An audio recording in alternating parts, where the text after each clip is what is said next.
পরীক্ষা ଆଉ 2-3 ଦିନ ରହିଲା। ତୁ ଏଇଠି ବୁଲୁଥା, କାଲିଠୁ ଖୋଜି ଖୋଜି ଆମେ ନାକେଲମ। ତୁ ଚାଲେ ଆଜି। ଭାଇ ତାକୁ ଛାଡ, ଭାଇ ତାକୁ ତମେ ଛାଡ ଆଗ।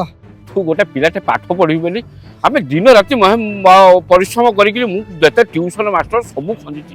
6ଟା 7ଟା ଟ୍ୟୁସନ ମାଷ୍ଟର 10-12 ହଜାର ଟଙ୍କା ମାସକୁ ତୋ ଭିତରେ ଖର୍ଚ୍ଚ ହଉଛି।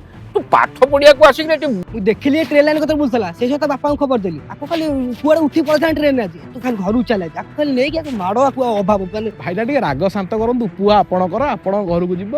ଆପଣ ରାଗିଲେ ହବ କହିଲେ? ଭାଇ ତମେ ଜମା ଜାଣିନ, ଇଏ ପିଲା ଟୋଟାଲ ବେଦୁରୁ ଗଲାନି। ତୁ ଆଜି ଚାଲେ ଘରକୁ। ଆଜି ତୁ ଘରକୁ ଗଲେ ଗୋଡ଼ ହାତ ଗୋଟାଏ ବାଡ଼େଇ ଭାଙ୍ଗିଦେବି ସୁଲା। ତୁ ଜାଣିଛୁ ତତେ ପାଠ ପଢ଼େଇଥିଲେ ଭଲ ମଣିଷ ହେଇଥାନ୍ତୁ। ତୁ ସେମିତି ଆମରି ଭଳିଆ ଗୋରୁ ଗାଈ ଭଳିଆ କମ୍ପାନୀରେ ଖଟିବୁ, ସେଇଠି ପଢ଼ିବୁ। ଆଉ ପାଠ ଫାଠ ସବୁ ତୋର ବନ୍ଦ, ଏଇଠି ତୋର ସବୁ ବନ୍ଦ। ତୁ ଚାଲ ଆଜି ଘରକୁ ଚାଲ। ଦେଖନ୍ତୁ ଆଜ୍ଞା, ପୁଅ ଆପଣଙ୍କର। ଆପଣ ମାରିବେ କି ନ ମାରିବେ, ତାକୁ ଏଠୁ କେମିତି ନେଇଯିବେ ସେଇଟା ଆପଣଙ୍କ ଇଚ୍ଛା। ଥରେ ଭାବନ୍ତୁ, ଆପଣ ଦେଖିଲେ ସେଇଠି ଅଛି ବୋଲି ଆପଣ ଆଜି ମାଡ଼ ଗାଳି କଥା କହିଲେ, ନହେଲେ ତ ଆପଣ ନିଜେ ତାକୁ ପାଗଳ ଭଳିଆ ଖୋଜୁଥିବେ। ଖୋଜୁଥିଲେ କି ନାହିଁ? କାଲି ରାତିରେ ସେ ମୋର ଷ୍ଟେସନ ବାହାରେ ଦେଖାହେଲା। ଏକୁଟିଆ ଶୀତରେ ଥରି ଥରି ଗୋଟେ କାନ୍ଧରେ ବ୍ୟାଗ୍ ପକେଇ ବସିଥିଲା। ମୁଁ ତାକୁ ବହୁତ ଥର ପଚାରିଲା ପରେ ସେ ତା ମନ କଥା ମୋତେ ଖୋଲିକି କହିଲା। ଆଜ୍ଞା, ଦିନକୁ 7-8ଟା ଟ୍ୟୁସନ୍, ତାପରେ ସ୍କୁଲ। ଆଜ୍ଞା, ତା ଜୀବନଟା ଜୀବନ ନା କୋଚିଂ ସେଣ୍ଟର ମୋତେ କହିଲେ? ଆଜ୍ଞା, ସକାଳେ 6ଟା ହଉ ହଉ ଅଙ୍କ ସାର୍ ଆସିବେ। 7ଟା 7:30 ବେଳକୁ ତା କହିବା ଅନୁସାରେ English sir. 15 minute 20 minute gap ପାଇନଥିବ, ତାପରେ ସ୍କୁଲ ପରେ ପୁଣି ସାର୍। ରାତି 10ଟା ପର୍ଯ୍ୟନ୍ତ ଟ୍ୟୁସନ୍ ସାର୍ ତାକୁ ଆସି ଘରେ ଟ୍ୟୁସନ୍ କରିବେ। ରାତିରେ କେତେ ଘଣ୍ଟା ଆସି ଶୋଉଛି, ତାର ଖେଳିବା ପାଇଁ ସମୟ କାହିଁ?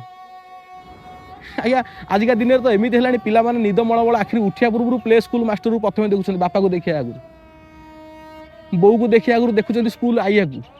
ସେ ବାପା ମାଆଙ୍କୁ ଭଲ ପାଇବା ଦେବେ କୁଆଡ଼ୁ ମୋତେ କହିଲେ? ଆଜ୍ଞା, ପିଲା ବଡ଼ ହେଲା ପରେ ନା ତା ସାଙ୍ଗ ହୋଇ ତା ମନ କଥା ଟିକେ ବୁଝିବାକୁ ଚେଷ୍ଟା କରନ୍ତୁ, ତା ସାଙ୍ଗେ ଟିକେ ମିଶନ୍ତୁ, ତାକୁ ଟିକେ ସମୟ ଦିଅନ୍ତୁ।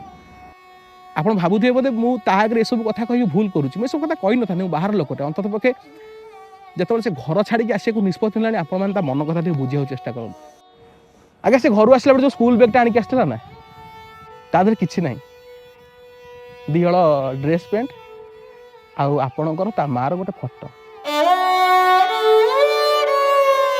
ଆପଣଙ୍କର ଆଉ ତା ମାଆଙ୍କର ସେ ଫଟୋକୁ ଦେଖି ସାରିଲା ପରେ ମୁଁ ତାକୁ ପଚାରିଲି, ତୁ ବାପା ମାଆଙ୍କ ଫଟୋ କାହିଁକି ଆଣିକି ଆସିଛୁ? ତ ଘର ଛାଡ଼ିଦେଲି। କହିଲା, ମୁଁ ବାପା ମାଆଙ୍କ ଉପରେ ରାଗିକି ଘର ଛାଡ଼ିନି, ମୋ ମୁଣ୍ଡରେ ବୋଝ ଏତେ ହେଇଗଲା, ମୁଁ ବଞ୍ଚିବା ପାଇଁ ଘର ଛାଡ଼ିଦେଲି।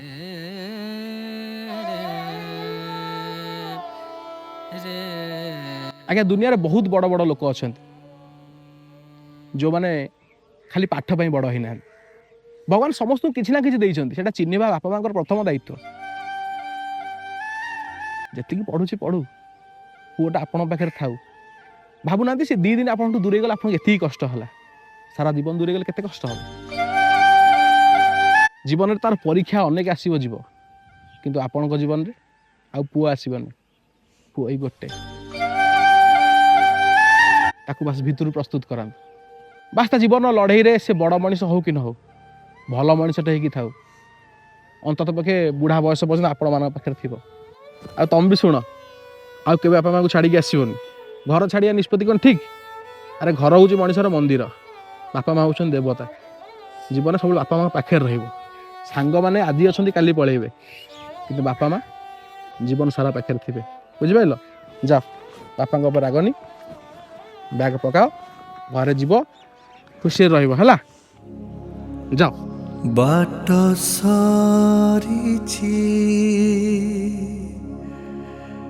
ଠିକ୍ ବଡ଼ ମଣିଷ ଆଉ ଭଲ ମଣିଷ ଦୁଇଟା ଅଲଗା ଅଲଗା କଥା। ନିଷ୍ପତ୍ତି ଆପଣଙ୍କ ହାତରେ। ଆପଣଙ୍କ ଛୁଆ ବଡ଼ ମଣିଷ ହବ ନା ଭଲ ମଣିଷ? ବଡ଼ ମଣିଷ କି ଭଲ ମଣିଷ ସେ ସମୟ ଆସିଲେ ହବ, କିନ୍ତୁ ପିଲାଦିନେ ସେ ଖାଲି ମଣିଷ ହେଇକି ଜନ୍ମ ହେଇଥିବ, ମଣିଷ ଛୁଆ ହେଇକି ଜନ୍ମ ହେଇଥିବ। ଆପଣଙ୍କ ହାତରେ ଢେର ସମୟ ଅଛି, ନିଷ୍ପତ୍ତି ଆପଣଙ୍କ ହାତରେ। ପିଲାକୁ ବଡ଼ ମଣିଷ କରିବେ କି ଭଲ ମଣିଷ, ପିଲା ଆପଣଙ୍କର, ଦାୟିତ୍ୱ ବି ଆପଣଙ୍କର। ସେଇଠି